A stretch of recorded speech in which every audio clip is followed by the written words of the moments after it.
সনাতন চলেছেন বৃন্দাবনের পথে, মহাভাবে মাতোয়ারা হয়ে পথ চলছেন। কখনো উপবাসী থাকেন, কখনো কিছু ভিক্ষা করে খান, কখনো হাতের কাছে শাক পাতা যা মিলল তাই সেদ্ধ করে বিনা লবণেই মুখে দেন। কখনো হাসেন, কখনো কাঁদেন। এমনভাবেই একদিন এসে পৌঁছালেন বনময় শ্রী বৃন্দাবনে। বৃন্দাবনে এসেই সুবুদ্ধি রায় লোকনাথ গোস্বামী ও ভূগর্ভ গোস্বামীর সঙ্গে দেখা করলেন সনাতন। দেখা হলো না শুধু রূপ গোস্বামী ও অনুপমের সঙ্গে। সনাতন এসে পৌঁছাবার আগেই তারা প্রয়াগের পথে রওনা হয়েছেন। সেখান থেকে মহাপ্রভুর খবর পেয়ে গঙ্গা তীর ধরে চলে গেলেন কাশী। আর কাশী থেকে সনাতন জঙ্গলের পথ ধরে বৃন্দাবনের দিকে গেলেন। তাই সাক্ষাৎ হলো না তাদের সঙ্গে। সনাতন যখন বৃন্দাবনে এলেন, চারিদিক তখন জঙ্গলাকীর্ণ। লোকালয় বলে কিছু ছিল না, শুধু এদিক সেদিকে দু একটা কুঁড়ে ঘর চোখে পড়ত। সনাতন বৃন্দাবনে এলে সুবুদ্ধি রায় তার আদর যত্নের অনেক চেষ্টা করেছিলেন, কিন্তু সনাতন সেসব এড়িয়ে গেলেন সুকৌশলে। থাকতেন গাছতলায়, তাও এক একদিন এক এক গাছের তলায়। এক রাতের বেশি এক গাছতলায় নয়, কেননা যদি স্থানটির উপর মোহ এসে যায় তাই। বৃন্দাবনে তো লোকালয় বিশেষ ছিল না, তাই তিনি 4-5 মাইল হেঁটে দূরে মথুরার দিকে যেতেন মাধুকরী করতে। এই সময়কালে সনাতন সব সময় সাধন ভজনে লিপ্ত থাকতেন, আর বনে বনে ঘুরে লুপ্ত তীর্থের সন্ধান করতেন। মথুরা মাহাত্ম্য শাস্ত্র সংগ্রহ করিয়া লুপ্ত তীর্থ প্রকট কইল বনেতে ভ্রমিয়া। এইভাবে একটি বছর কোথা দিয়ে যেন কেটে গেল। এই সময় মহাপ্রভুকে দর্শনের জন্য সনাতনের মন হঠাৎই উতলা হয়ে উঠল। মহাপ্রভুরও অনুমতি ছিল তার উপর একবার নীলাচলে যাওয়ার।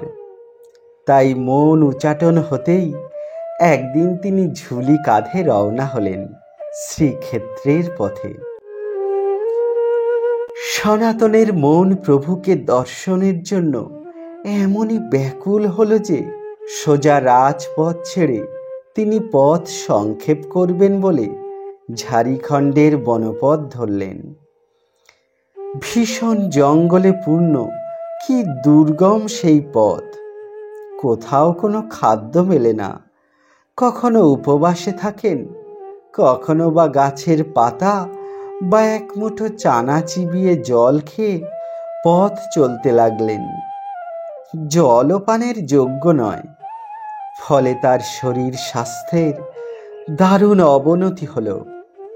তাই রোগের প্রকোপও এড়ানো গেল না। দূষিত জল পানে অপরিষ্কার জলে স্নান করে সারা দেহ কণ্ডুরসে অর্থাৎ চুলকানিতে ভরে গেল। দিন রাত চুলকানোর ফলে রস ঝরে দগদগে ঘা হয়ে গেল সারা শরীরে। সনাতন মনে মনে ভাবতে লাগলেন, এ আর কোনো কিছুই নয়, তারই কৃতকর্মের ফল। সুলতানের অধীনে থেকে এক সময় তাকে অনেক অন্যায় কাজ করতে হয়েছে। এই ব্যাধি তারই অনিবার্য পরিণতি। অতএব সেই ঘৃণ্য ব্যাধি শরীরে পুষে আর অযথা বয়ে বেড়াবেন না।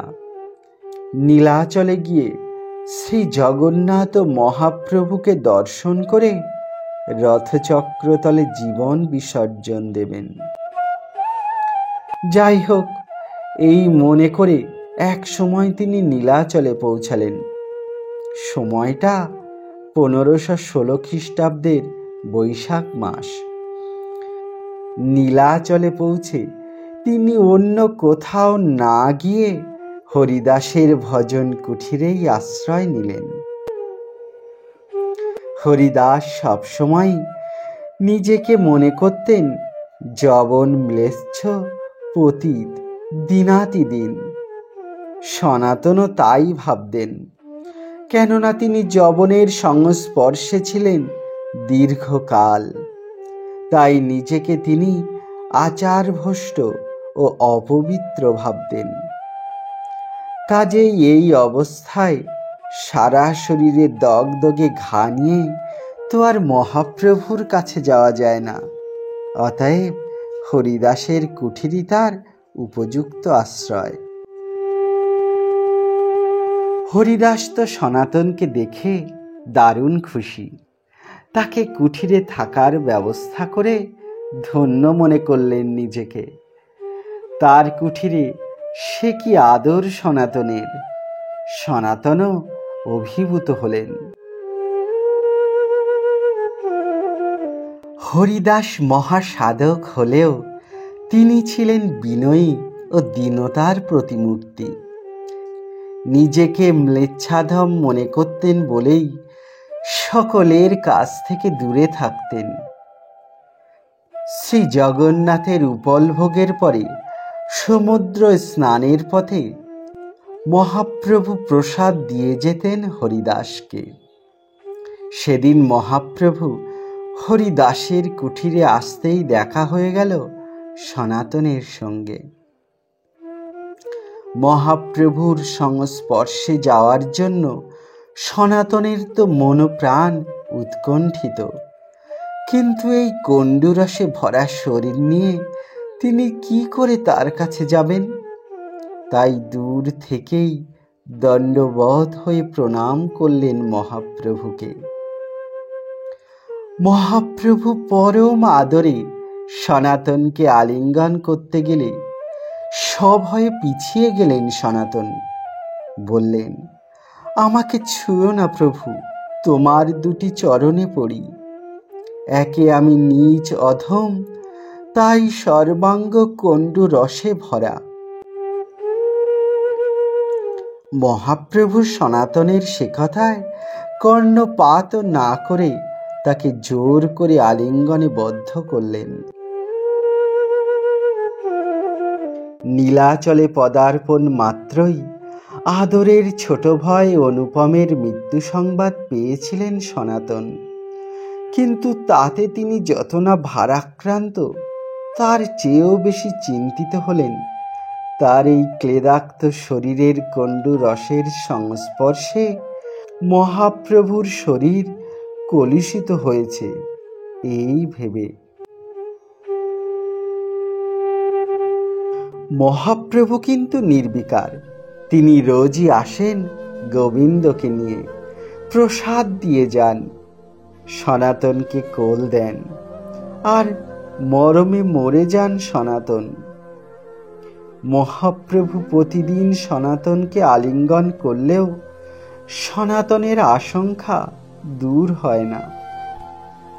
তার শরীরের গ্লানি প্রভুর অঙ্গে লেগে যদি প্রভুর কিছু হয়, এই ভয়েই তিনি তটস্থ থাকতেন।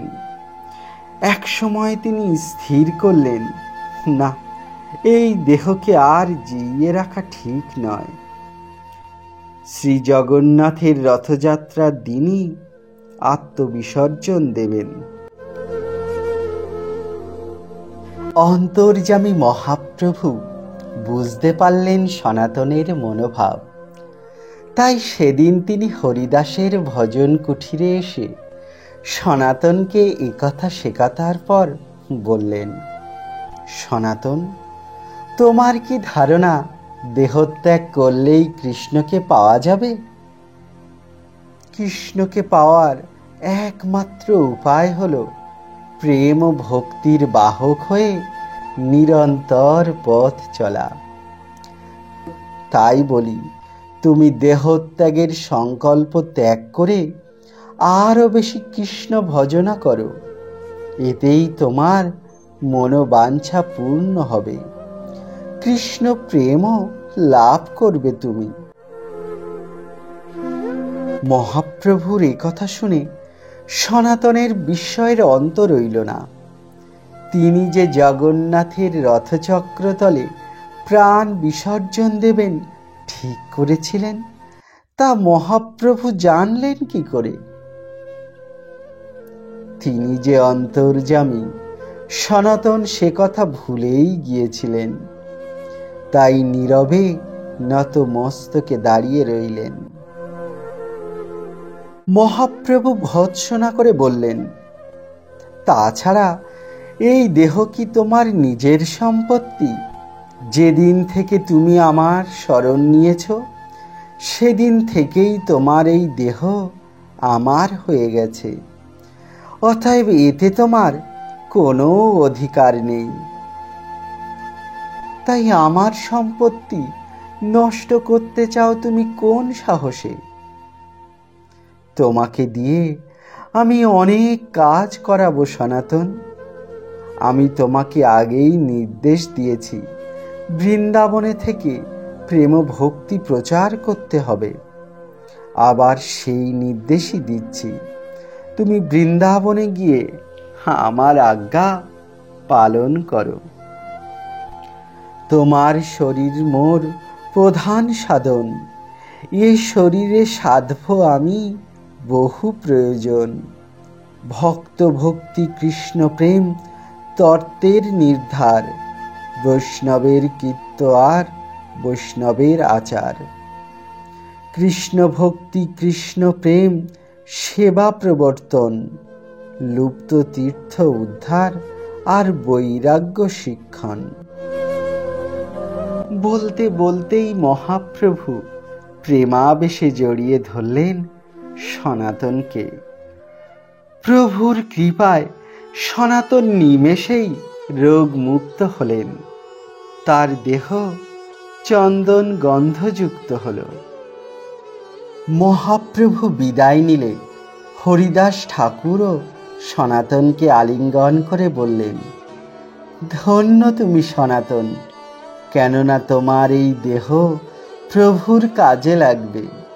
কিন্তু আমি এমনই অধম যে আমার এই অপবিত্র দেহে প্রভুর কোনো প্রয়োজন নেই। সনাতন বললেন, সে কি ঠাকুর, প্রভু যে অহরহ তোমার এই দেহকে দিয়েই কৃষ্ণ নাম করাচ্ছেন। তুমি প্রতিদিন 3 লক্ষ নাম জপ করো। তোমার চেয়ে ভাগ্যবান আর কে হতে পারে? এমন নামরূপ মহাযজ্ঞ যিনি করেন, তিনি হলেন জগতের শ্রেষ্ঠ সাধক। সেই থেকে এইভাবেই মহাপ্রভুর কৃপাধন্য হয়ে নীলাচলে হরিদাস ঠাকুরের গৃহে অবস্থান করে সনাতন সাধন ভজন করেন। তবে নিজেকে কিন্তু তিনি সব সময়ই তৃণবৎ জ্ঞান করে সবার কাছ থেকে দূরে রাখেন। তখন জ্যৈষ্ঠ মাস। মহাপ্রভু একদিন সকালে এসে হাজির হলেন যমেশ্বর টোটায় গদাধর পণ্ডিতের কুঠিরে। ক্রমে সেখানে নাম কীর্তন করতে করতে বেলা দ্বিপ্রহর হয়ে গেল। ভক্তগণ অনুরোধ করলেন সেখানেই মহাপ্রভুকে মধ্যাহ্ন ভোজন করতে। প্রভুও রাজি হয়ে গেলেন। বললেন, সনাতনকে ডেকে পাঠাও, সেও আমার সঙ্গে একত্রে ভোজন করবে। খবর গেল সনাতনের কাছে, মহাপ্রভু ডাক দিয়েছেন। তাই তিনি আনন্দে অধীর হলেন। তবে তিনি যে পতিত ম্লেচ্ছ, তাই মন্দিরের পথ দিয়ে যাবেনই না। পাছে জগন্নাথের কোনো সেবকের দেহে তার স্পর্শ লাগে, সেই ভয়ে তিনি সমুদ্রের পথ ধরলেন। জ্যৈষ্ঠ মাসের দ্বিপ্রহরে উত্তপ্ত বালিতে তখন পা রাখা যায় না। সেই অবস্থায় সনাতন নগ্ন পদে বেলাভূমি ধরে যেতে লাগলেন। দারুণ উত্তাপে পায়ে ফোস্কা পড়ে গেল, কিন্তু সেদিকে তার ভ্রুক্ষেপই নেই, কেননা প্রভু ডেকেছেন।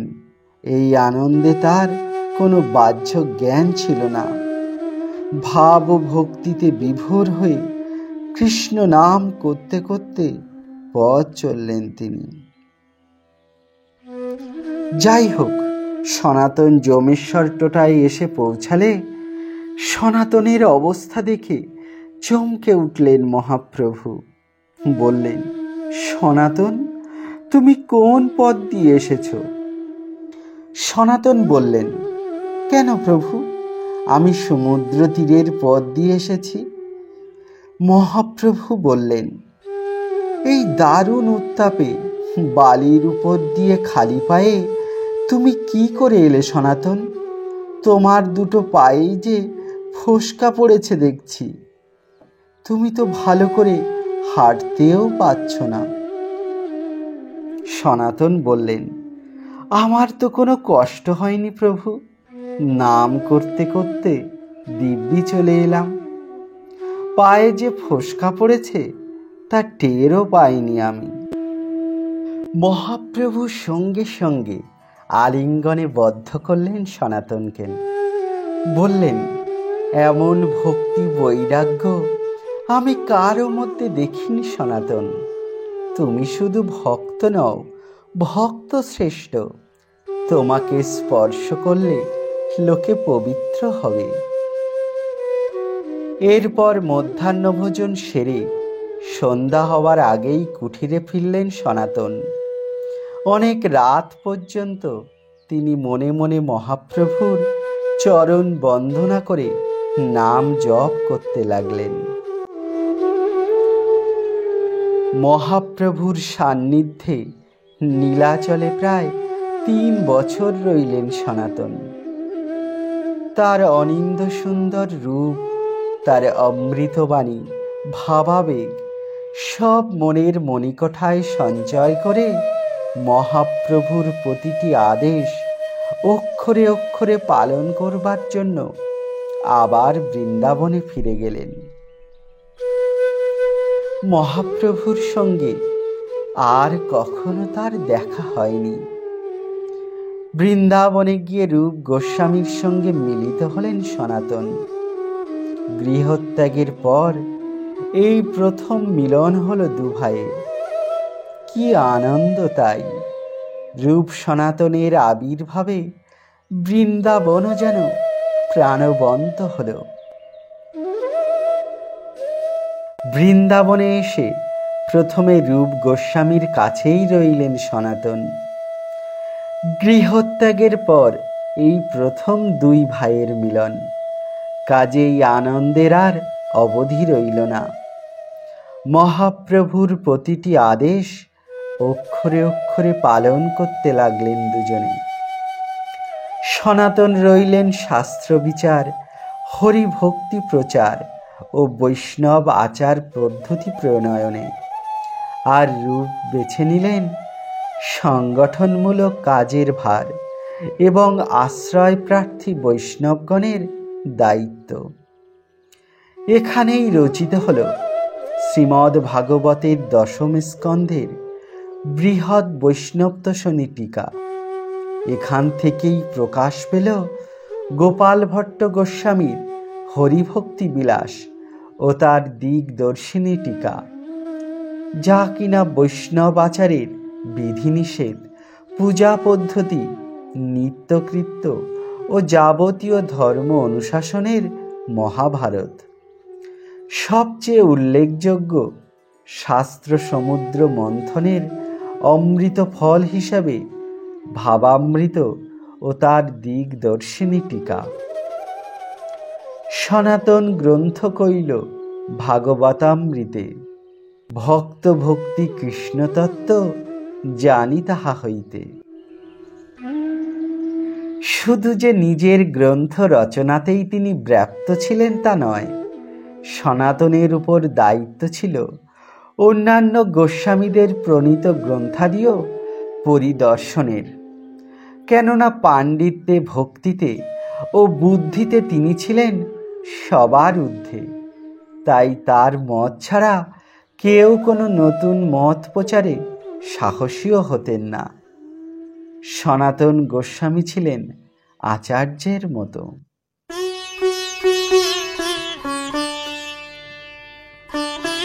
বৃন্দাবনে যমুনার তীরে গভীর জঙ্গলের মধ্যে সুউচ্চ টিলার উপরে বহুকালের প্রাচীন একটি সূর্য মন্দিরের ধ্বংসস্তূপ ছিল।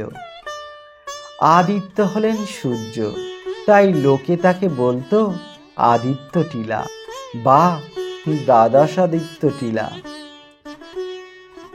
স্থানটি যেমনই বনময় তেমনই নির্জন, ইষ্ট ধ্যানের পক্ষে বড়ই অনুকূল। একদিন ঘুরতে ঘুরতে সেখানে এসে ভাবাবেগে আচ্ছন্ন হয়ে গেলেন সনাতন।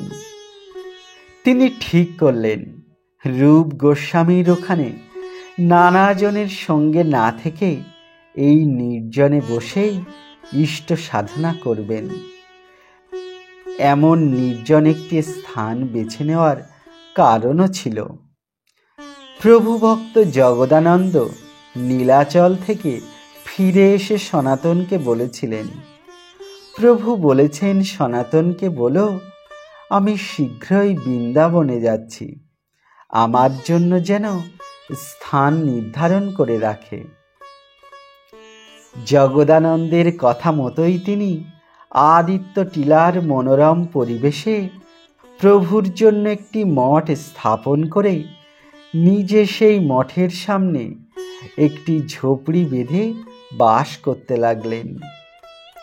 এই সুন্দর নির্জনে হিংস্র জন্তু জানোয়ারের ভয় থাকলেও মাথার উপর দিগন্ত বিস্তৃত নীলাকাশ, নিচে অপরূপ লীলা ভঙ্গিমায় কৃষ্ণপ্রিয়া নীল যমুনা বয়ে চলেছে বৃন্দাবনকে বেড় দিয়ে।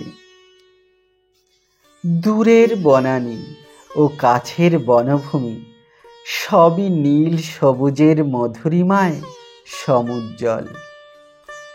এখানে এসে সনাতনের একাগ্রতা, নিষ্ঠা ও ইষ্ট সাধনা শতগুণে বর্ধিত হল। সেই সঙ্গে চলল গ্রন্থ রচনার কাজও।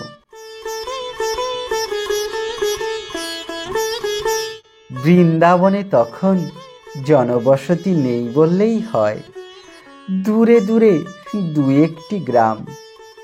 তাই সনাতন প্রায় প্রতিদিনই ভিক্ষার জন্য মথুরার দিকে যেতেন মাধুকরী করতে।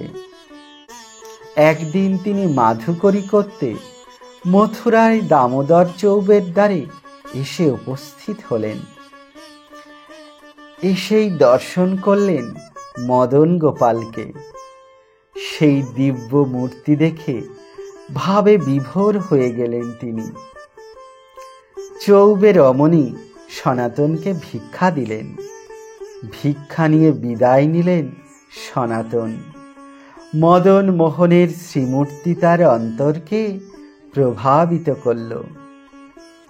এরপর তিনি রোজই আসেন, ভিক্ষা নেন, আর একটি অদ্ভুত জিনিস উপলব্ধি করেন। তিনি দেখেন আপন শিশু সন্তানে ও বিগ্রহ মদন মোহনে কোনো ভেদাভেদ নেই চৌবে রমণীর। বিগ্রহের সামনেই দুধ ভাত মেখে খাওয়াচ্ছেন শিশুকে, আর সনাতন দেখছেন সেই শিশুর মধ্যেই মদন মোহন প্রবেশ করে তা আস্বাদন করছেন। অবশ্য এ দৃশ্য শুধু সনাতনই দেখলেন, আর কেউ নয়।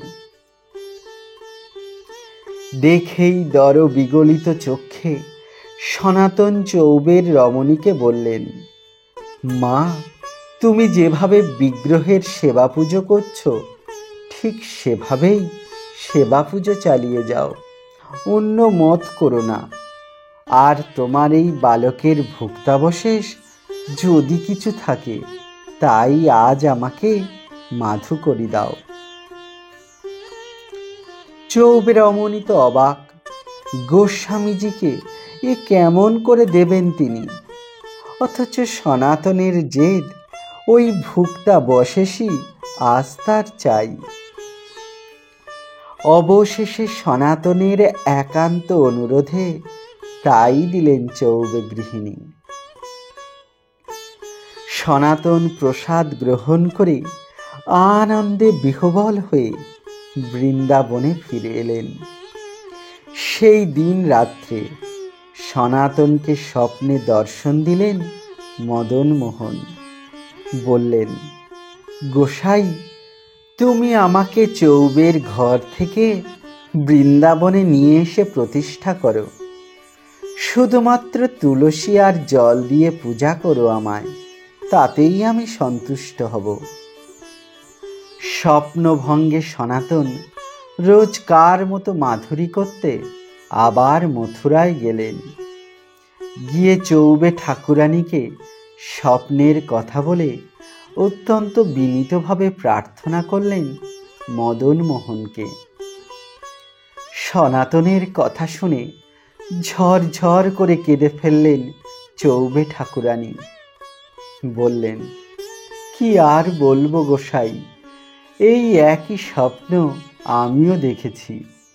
প্রভু বললেন, উনি আর নগরবাসী হতে চান না, বনবাসী হতে চান। ওর খুব স্বাদ হয়েছে বৃন্দাবনে যাওয়ার।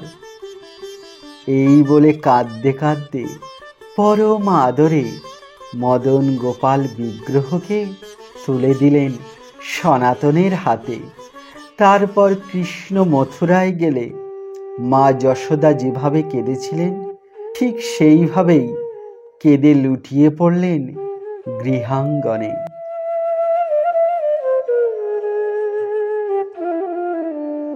সনাতন মদন মোহনকে বুকে নিয়ে ফিরে এলেন বৃন্দাবনে। তারপর দ্বাদশ আদিত্য টিলায় নিজের ভজন কুঠিরের কাছে একটি ঝোপড়ি বানিয়ে সেখানেই প্রতিষ্ঠা করলেন শ্রী বিগ্রহ মদন গোপাল বা মদন মোহনকে। সনাতনের মদন মোহন প্রতিষ্ঠার ব্যাপারে অবশ্য অন্য কাহিনীও শোনা যায়। অন্য কাহিনী বলে, মদন মোহনের এই মূর্তি বজ্রনাভর তৈরি, দ্বাপর যুগের। কাল প্রভাবে এটি যমুনা তীরে বালি মাটি চাপা পড়েছিল দীর্ঘকাল। পরে মদন মোহনের স্বপ্নাদেশেই চৌবের গৃহে যায় এবং সনাতন গোস্বামী একবার মথুরায় চৌবের গৃহে মাধুকরী করতে গেলে চৌবের স্ত্রী সনাতনকে বলেন, তার ছেলের খুব অসুখ, গোসাই যদি কৃপা করেন তো ভালো হয়। সনাতন সে কথা শুনে পরমাদরে পরপর 3 দিন এসে সেই ছেলেদের গায়ে হাত বুলিয়ে দিতেই ছেলেরা সুস্থ হয়ে ওঠে। চৌবে ঠাকুরানী তখন সনাতনের এমন মহিমায় অভিভূত হয়ে গেলেন যে সনাতনকে বললেন, গোসাই, আমি আপনার কাছে চিরকৃতজ্ঞ। আমার একান্ত ইচ্ছা আপনি মাধুকরী ভিক্ষা ছাড়াও অন্য কিছু উপহার আমার কাছে প্রার্থনা করুন। সনাতন চৌবের গৃহদেবতা মদন গোপালকে 3 দিন দর্শন করে এমনই ভাবাপ্লুত হয়ে গিয়েছিলেন যে বললেন, ঠাকুরানী, আপনার ওই বিগ্রহটি আমার বড়ই প্রিয়। যদি আপনি এই বিগ্রহটি আমাকে দেন তাহলে আমি অত্যন্ত প্রীত হই। মদন মোহনের বিগ্রহটি ছিল কালো, তাই এই মূর্তি চৌবে গৃহিণীর বিশেষ পছন্দের ছিল না। তাই সনাতনের প্রার্থনা শুনে একটুও দ্বিধা না করে তিনি মদন মোহনকে সমর্পণ করলেন সনাতনের হাতে। চৌবে গৃহিণী যখন সনাতনকে বিগ্রহ প্রদান করেন, তখন দামোদর চৌবে ঘরে ছিলেন না। তিনি ঘরে এসে গৃহদেবতার আসন শূন্য দেখে স্ত্রীকে জিজ্ঞাসা করলেন, এ কি, আমার মদন গোপাল কোথায়? গৃহিণী স্বামীর কাছে সত্য প্রকাশ করলেন। দামোদর চৌবের মন ভীষণ খারাপ হয়ে গেল এই কথা শুনে। তিনি তখনই লোকজন সহ রওনা হলেন বৃন্দাবনের পথে।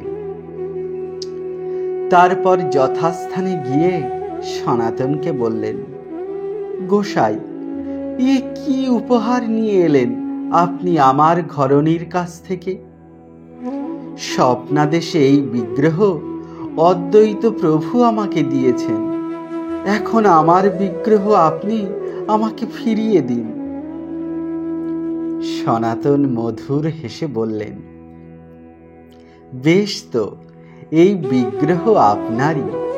আমি তো চুরি করে নিয়ে আসিনি, প্রার্থনা করে নিয়ে এসেছি। আপনি যদি চান তো বিগ্রহকে আবার আপনার স্বগৃহে নিয়ে যেতে পারেন। মদন মোহনের এবার অন্য লীলা। তিনি নিজের ইচ্ছায় যেখানে এসেছেন, সেখান থেকে কার সাধ্য তাকে নিয়ে যায়? তাই শত চেষ্টাতেও চৌবে সেই বিগ্রহকে নিয়ে যাওয়া তো দূরের কথা, নড়াতেও পারলেন না। অতএব মদনমোহন বৃন্দাবনে সনাতন গোস্বামীর কাছেই রয়ে গেলেন। দামোদর চৌবেও ব্যর্থ মনোরথ হয়ে ফিরে গেলেন মথুরায়। ঠিক কবে যে মদনমোহন সনাতনের কাছে এসেছিলেন তা সঠিকভাবে জানা যায় না। তবে আদিত্য টিলায় সনাতন গোস্বামী নিয়মিতভাবে ভক্তি সহকারে শুধুমাত্র তুলসী জল দিয়েই বিগ্রহের সেবা পূজা করতেন, আর নিজের মাধুকরীর অন্ন বিগ্রহকে ভোগ দিয়ে ভক্তি ভরে গ্রহণ করতেন সেই প্রসাদ। সনাতন গোস্বামীর মনে এখন মদন গোপাল ছাড়া আর কেউই নেই। তার মধ্যেই তিনি কৃষ্ণাবতার শ্রী চৈতন্য মহাপ্রভুকে প্রত্যক্ষ করেন। আশায় আশায় দিন গোনেন, কিন্তু না, কথা দিয়েও তিনি আর এলেন না। জগদানন্দের মাধ্যমেই প্রভু বার্তা পাঠিয়েছিলেন তার স্থান ঠিক করে রাখার জন্য। তাই তিনি না আসার বেদনা সনাতনকে প্রায় ভারাক্রান্ত করে তুলত। একবার হলো কি, জগদানন্দ সনাতনকে তার কুঠিরে নিমন্ত্রণ জানালেন প্রসাদ পাওয়ার জন্য। সনাতন গেলেন মাথায় একটি রক্তবস্ত্র পাগড়ির মতো বেঁধে। তাই দেখে আনন্দে আত্মহারা জগদানন্দ। তিনি ভাবলেন, এটি বুঝি প্রভুরই দেওয়া। তাই ভাবাবেগে বিভোর হলেন তিনি। কিন্তু যে মুহূর্তে জানতে পারলেন এটি প্রভুর দেওয়া নয়, মুকুন্দ সরস্বতী নামে এক সন্ন্যাসীর দেওয়া, অমনি রেগে রান্নার হাঁড়ি নিয়ে মারতে গেলেন সনাতনকে। বললেন, তুমি প্রভুর পার্ষদ, তোমার এ কি আচরণ? সনাতন হেসে বললেন, প্রভুর প্রতি তোমার ভক্তি যে কত গভীর তা জানবার জন্যই আমি এইভাবে এসেছি। ভয় নেই, এ আমি আর মাথায় রাখব না, কোনো সাধু সন্ন্যাসীকে দিয়ে দেব। সনাতনের কথায় আশ্বস্ত হলেন জগদানন্দ। সনাতন ফিরে আসেন তার দ্বাদশ আদিত্য টিলায়। নীল যমুনার জল আর তুলসী পাতাতেই মদনমোহনের সেবা পূজা করেন। মাধুকরী করে যা পান তাই দিয়েই বিগ্রহের ভোগ দেন। ভোগ বলতে আঙ্গাকড়ি, এছাড়া কি বা দেবেন? আঙ্গাকড়ির অর্থ বোঝাতে গেলে মাধুকরীর বিষয়ে একটু আলোচনার দরকার। শ্রী রূপ ও সনাতন গোস্বামীরা যে সময় বৃন্দাবনে আসেন, বৃন্দাবন তখন গহন বনেই পূর্ণ ছিল। তাই সনাতন গোস্বামী বাধ্য হয়েই প্রতিদিন মাধুকরীর জন্য মথুরার দিকে যেতেন। মাধুকরীর অর্থ হল মধুকরের দীপ্তি। মধুকর যেমন ফুলে ফুলে বসে মধু সংগ্রহ করে, সেই রকম উদার পূরণার্থ 5 বাড়ি ঘুরে অল্প স্বল্প যা কিছু আহার্য দ্রব্য ভিক্ষালব্ধ হয় তাকেই মাধুকরী বলে। মুষ্টি ভিক্ষা, চুটকি ভিক্ষা ইত্যাদি সমস্তই মাধুকরী ভিক্ষার অন্তর্গত। এই মাধুকরী শব্দ ব্রজমণ্ডলেই বিশেষ প্রচলিত। ব্রজমণ্ডলে তৎকালীন সময়ে মাধুকরী ভিক্ষা যা ছিল তা হল ব্রজবাসীদের ঘর থেকে পাওয়া ভিক্ষালব্ধ রুটি। বিষয়ত্যাগী বৈষ্ণবগণের পক্ষে এই রুটিই ছিল পবিত্র ও শ্রেষ্ঠ অন্ন। সনাতন গোস্বামী মদন মোহনকে প্রতিষ্ঠা করার পর মাধুকরী ভিক্ষা পরিত্যাগ করে 5 বাড়ি ঘুরে চুটকি ভিক্ষা অর্থাৎ মুষ্টি ভিক্ষা গ্রহণ করতে লাগলেন। সেই ভিক্ষায় তৈরি রুটির বদলে যে আটা পেতেন তার দ্বারা ছোট ছোট পুরু রুটি তৈরি করে সেই রুটি আগুনে পুড়িয়ে বিগ্রহকে ভোগ লাগাতেন ও নিজে পেতেন। এই রুটিরই নাম আঙ্গাকড়ি। এখনো মদনমোহনের ভোগে, রাজভোগের সঙ্গে এই আঙ্গাকড়ি দেওয়া হয়।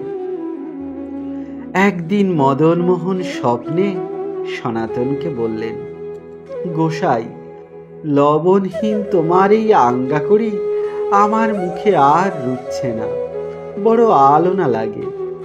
এবার হতে ওতে তুমি একটু করে নুন দিও, শাক রান্না করে একটু দিও। সনাতন বললেন, ভালো কথা, মুষ্টি ভিক্ষায় আটা মেলে, শাক নুন এসব কে দেবে? আমি বিষয় ত্যাগ করে কঠিন বৈরাগ্য অবলম্বন করেছি। লবণ, শাক এইসব ভিক্ষা করতে পারবো না। মদনমোহন বললেন, আমার জন্য এটুকু তুমি করো গোসাই, আমি একদম খেতে পাচ্ছি না। অতএব বাধ্য হয়েই পরদিন মাধুকরীতে গিয়ে সনাতন এক গৃহস্থের বাড়ি থেকে মদন মোহনের জন্য শাক ও লবণ ভিক্ষা করলেন। কিছুদিন এইভাবে চলল। পরে একদিন মদন মোহন আবার স্বপ্নের মাধ্যমে জানালেন, সনাতন, তুমিই বলো, রোজ রোজ তোমার এই শাক ভাজা আর আঙ্গাকড়ি কি চিবানো যায়? আগুনে পোড়ানো ওই আঙ্গাকড়ি আর রুচ্ছে না আমার মুখে। তুমি বাপু ওর সঙ্গে একটু ঘি চিনি পাক করে দাও এবার থেকে, তাহলে আমি একটু তৃপ্তি করে খাই।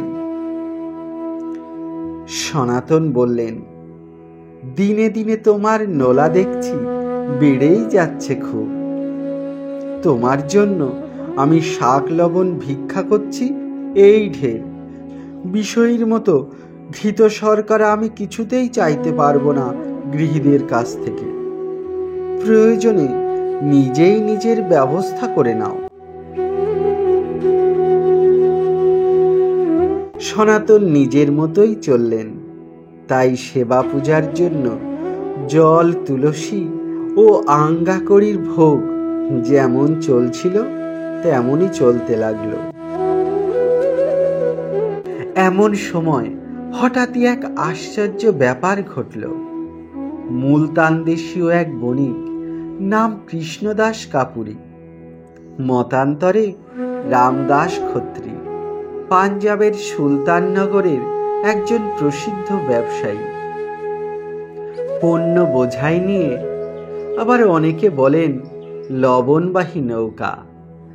দিল্লি থেকে তিনি আগ্রায় যাচ্ছিলেন বাণিজ্য করতে। দুর্ভাগ্যক্রমে সেই পণ্যবাহী নৌকা কালিদহে এসে বালির চড়ায় আটকে যায়। 3 দিন ধরে অনেক চেষ্টার পরও সেই নৌকাকে তিনি ভাসাতে পারলেন না। এমনই যখন অবস্থা, তখন কোথা হতে এক মেঘবরণ বালক এসে তাকে বলল, বণিক, তুমি এখনই ওই টিলায় যে গোসাই আছেন তার কাছে যাও। উনি কৃপা করলেই তোমার নৌকা আবার যমুনায় ভাসবে। বালকের কথা মতো কৃষ্ণদাস দ্বাদশ আদিত্য টিলায় সনাতনের কাছে গিয়ে তার চরণে লুটিয়ে পড়লেন। সনাতন বললেন, কে আপনি? হঠাৎ এভাবে আমার কাছে কেন? বণিক কৃষ্ণদাস তার বিপদের কথা সনাতন গোস্বামীকে বললেন। সনাতন বললেন, কিন্তু আমার সন্ধান আপনি কি করে পেলেন? বণিক বললেন, কৃষ্ণবর্ণের এক বালকই আপনার সন্ধান আমাকে দিয়েছে, তার মুখে শুনেই আমি আসছি। সনাতন হেসে বললেন, এই গহন বনে কৃষ্ণবর্ণের বালক? বুঝেছি, এসব তারই লীলা। বলে বিগ্রহের কাছে গিয়ে বললেন, প্রভু, তোমার অন্ত পাওয়া ভার। আমার মহিমা প্রকাশে তোমার যখন এতই সাধ, তখন বণিকের নৌকা ভাসিয়ে দিয়ে দুজনকেই কৃপা করো। সনাতনের প্রার্থনায় মদন গোপালের অনুগ্রহ হলো। কৃষ্ণদাসের নৌকা ভেসে উঠল যমুনার জলে। এই অলৌকিক ঘটনায় কৃষ্ণদাস এমনই অভিভূত হলেন যে আগ্রায় গিয়ে সমস্ত পণ্য সামগ্রী বিক্রি করে যে প্রচুর অর্থ লাভ করলেন, তা সবই ফেরার পথে সনাতনকে প্রদান করলেন। সনাতন বললেন, এই অর্থে আমার কি কাজ কৃষ্ণদাস? তার চেয়ে আপনি বরং এই অর্থ দিয়ে মদন মোহনের একটি মন্দির তৈরি করিয়ে দিন। সেই ভালো বলে কৃষ্ণদাস তখনই মন্দির নির্মাণের ব্যবস্থা করলেন। সেই অর্থেই মন্দির তৈরি হল। দ্বাদশ আদিত্য টিলার উপর লাল পাথরে তৈরি এই মন্দিরই বৃন্দাবনে প্রথম মন্দির। সনাতন সেই মন্দিরে মহা সমারোহে প্রতিষ্ঠা করলেন মদন মোহনকে। তবে নিজে তিনি সেই মন্দিরে কখনো থাকেননি, নিজের সেই ঝুপড়িতেই থাকতেন। কৃষ্ণদাস সপরিবারে সনাতনের কাছে দীক্ষা নিয়ে মদন মোহনের নামে প্রচুর সম্পত্তি কিনে বিগ্রহের স্থায়ী সেবা পূজার ব্যবস্থাও করে দিলেন।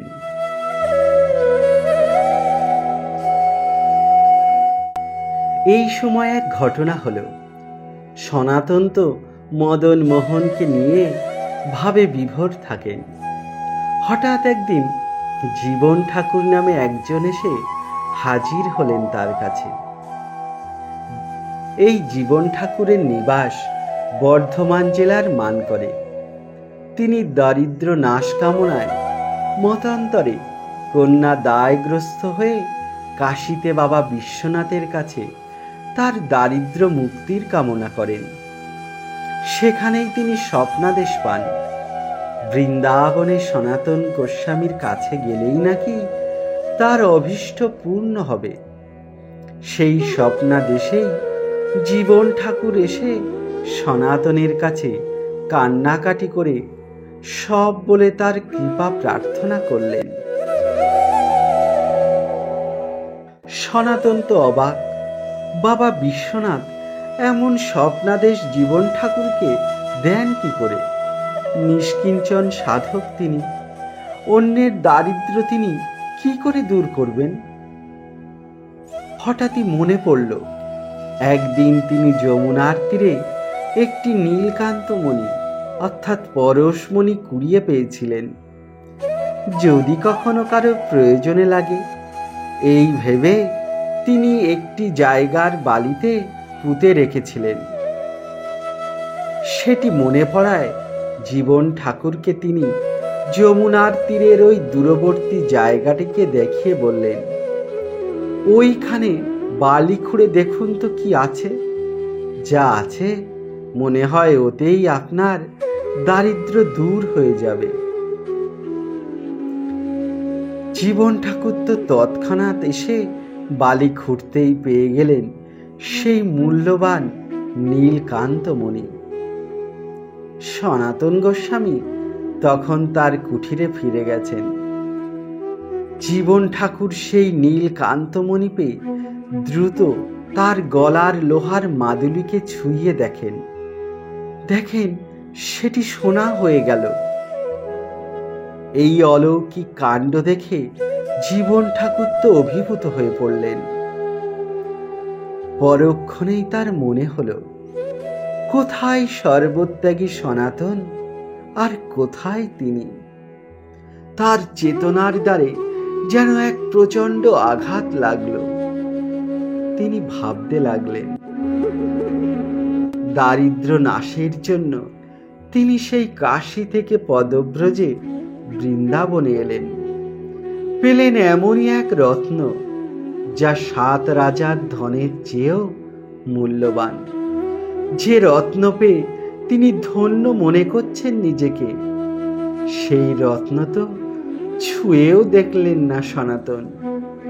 কি সেই বৈরাগ্য তার, যা পেয়ে এমন মূল্যবান রত্নকেও তুচ্ছ জ্ঞান করা যায়। তাই আত্মগ্লানিতে ভরে উঠল তার মন। সঙ্গে সঙ্গে সেই মণিটি তিনি যমুনার জলে ছুঁড়ে ফেলে দিয়ে কুঠিরে এসে সনাতনের চরণে লুটিয়ে পড়লেন। বললেন, দারিদ্র্যের জ্বালায় অন্ধ হয়ে স্বপ্নাদেশে আপনার কাছে এসেছিলাম গোসাই। এখন আমার জ্ঞান চক্ষু খুলে গেছে। যে ধনে ধনী হয়ে মণিকেও আপনি তুচ্ছ জ্ঞান করেন, সেই ধন আমাকে দিন। সনাতন জীবন ঠাকুরকে দীক্ষা দিলেন। জীবন ঠাকুরও ধন্য হলেন সনাতনের কাছে দীক্ষা নিয়ে। উত্তরকালে জীবন ঠাকুরের বংশ খ্যাত হয়ে ওঠে কাঠমাগুড়ার গোস্বামী পরিবার নামে। সনাতন তার মদন গোপালের সেবা পূজা ও আধ্যাত্মিক সাধনায় যখন আরো বেশি বিভোর, তখনই একদিন বিনা মেঘে বজ্রপাতের মতো নীলাচলে মহাপ্রভুর অপ্রকট হওয়ার সংবাদ পেলেন। সেটা 1533 খ্রিস্টাব্দে। প্রভুর সঙ্গে এই জীবনে আর কখনো দেখা হবে না, এই দুঃখে কাতর হয়ে উঠলেন তিনি। ফলে ক্রমশ তিনি একেবারেই অন্তর্মুখী হয়ে উঠলেন। সনাতনের নামে খ্যাতি তখন সর্বত্র।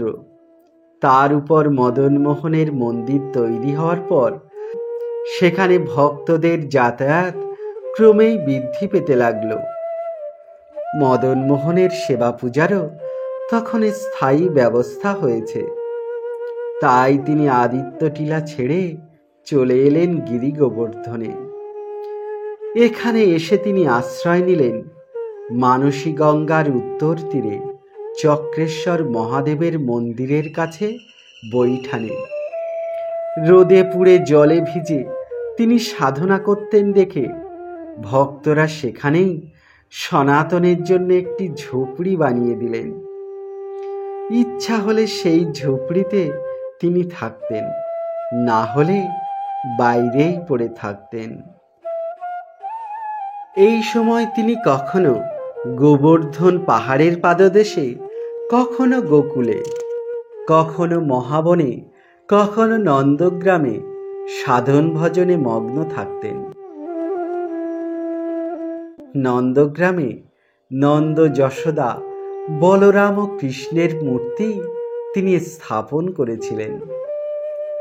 যাই হোক, যখন তিনি বৈঠানে থাকতেন তখন নিত্য গিরিগোবর্ধন পরিক্রমা করতেন।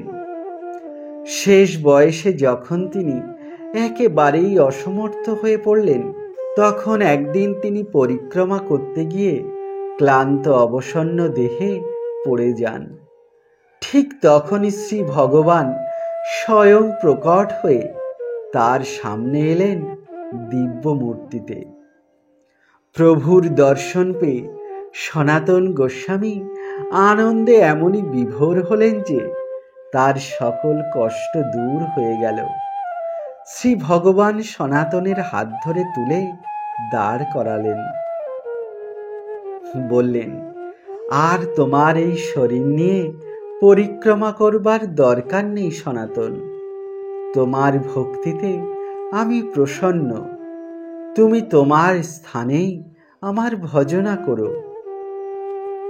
সনাতন গোস্বামী বললেন, হে প্রভু, গোবর্ধন পরিক্রমা না করলে যে আমার মনের শান্তি হবে না। শ্রী ভগবান তখন সনাতনের হাতে গোবর্ধনের একটি শিলা দিয়ে বললেন, এতেই আমার চরণ চিহ্ন ও গোখুরের দাগ আছে। এই বলে তার সেই মোহন বাসি ও গরু চড়ানোর পাচন বাড়ি শিলাতে ছুঁয়ে গোবর্ধন শিলায় তাই 4 চিহ্ন আঁকা আছে। শ্রী ভগবান বললেন, তুমি প্রত্যহ এই শিলাকে পরিক্রমা করলেই তোমার গোবর্ধন পরিক্রমা করা হবে। সেই থেকে সনাতন এই শিলাটি বৈঠানে গৃহের পাশে রেখেই প্রত্যহ পরিক্রমা করতেন। এই শিলাটি বর্তমানে জয়পুরে রাধা দামোদর মন্দিরে আছে। সনাতন গোস্বামী জীবনের শেষ দিন পর্যন্ত চক্রতীর্থে মহাদেবের মন্দিরের কাছে বৈঠানে ছিলেন। মহাদেবের কৃপায় তার ওখানে কোনো মশামাছির উপদ্রব ছিল না। অনবরত গাছতলায় বসে তিনি অহরহ জপ ধ্যান করতেন। দিনে দিনে আহার নিদ্রা ত্যাগ করছিলেন তিনি। ভক্তি রত্নাকরে পাওয়া যায় তার এই আকাশবৃত্তি গ্রহণে একদা দুধের ভাণ্ড নিয়ে স্বয়ং ভগবানকেও আসতে হয়েছিল তার কাছে। কৃষ্ণ বালকের ছলে দুগ্ধ লইয়া দাঁড়াইল গোস্বামী সম্মুখে হর্ষ হইয়া। গোরক্ষক বেশ, মাথে উষ্ণীষ ভয়, দুগ্ধ ভাণ্ড হাতে করি গোস্বামীরে কয়, আছহ নির্জনে তোমা কেহ নাহি জানে, দেখিলাম তোমারে আসিয়া গোচারণে। এই দুগ্ধ পান করো আমার কথায়, লইয়া যাইব ভাণ্ড রাখিও হেতায়। কুঠিরে রহিলে মো সবার সুখ হবে, ওইছে রহ, নহিলে ব্রজবাসী দুঃখ পাবে। এরপর সনাতন গোস্বামী একেবারেই অচল হয়ে পড়লেন। চরণ পাহাড়ি পরিক্রমা বন্ধ হয়ে গেল তার। এই চরণ পাহাড়ি শিলাটি তিনি শ্রী জীব গোস্বামীকে দিয়ে দেন। তখন থেকে সনাতন প্রায় সমাধিস্থ থাকতেন। সেই সমাধি অবশ্য একদিন আর ভাঙল না। 1554 খ্রিস্টাব্দের আষাঢ়ী পূর্ণিমার তিথিতে 90 বছর বয়সে তিনি দেহলীন হলেন। জয় নিতাই।